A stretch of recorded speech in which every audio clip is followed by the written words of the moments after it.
Terperosoknya harga minyak dunia memberikan angin segar bagi Indonesia sebagai net importer migas. Meski demikian, sabuk pengaman mesti dikencangkan karena harga komoditas ekspor non-migas bisa ikut terseret pelemahan harga minyak.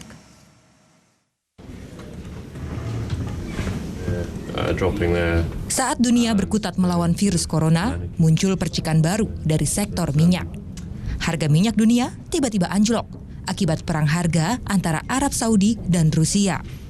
Perseteruan tak lepas dari kekhawatiran turunnya permintaan minyak, imbas dari corona dan perlambatan ekonomi dunia.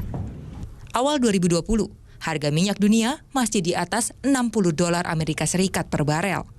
Namun, awal pekan ini harga turun sekitar 50%, masing-masing menjadi $31,13 untuk WTI dan $34,36 untuk jenis Brent. Turunnya harga minyak membawa angin segar. Ongkos negara membiayai subsidi bahan bakar minyak dapat berkurang. Jika berlangsung lama, penurunan harga minyak dapat ditransmisikan menjadi penyesuaian harga bahan bakar kendaraan dan aftur. Dengan demikian, harga BBM yang kian murah dapat menstimulus ekonomi domestik. Indonesia sekarang net importer, artinya ekspornya lebih kecil daripada impor. Jadi sebenarnya penurunan harga minyak ini menguntungkan Indonesia, ya, mengurangi tekanan kepada current account raca berjalan dan raca dagang, ya, dan juga membuat pemerintah tidak perlu melakukan subsidi BBM, ya. Nah, tetapi kita punya masalah dari virus corona, yaitu penurunan kegiatan perekonomian yang signifikan di sektor pariwisata dan perdagangan. Eits, tunggu dulu.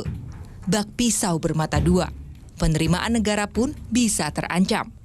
Penerimaan ekspor non-migas, termasuk batu bara, minyak sawit, hingga karet, bakal seret. Karena ikut terseret-seret pelemahan harga minyak dunia.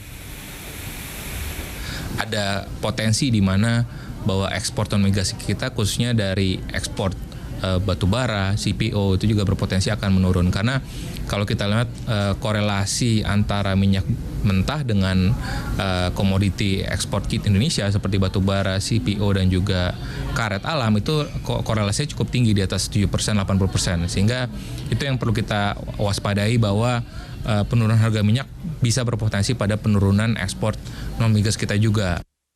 Pada 2019, Indonesia mengimpor migas senilai $21,9 miliar Amerika.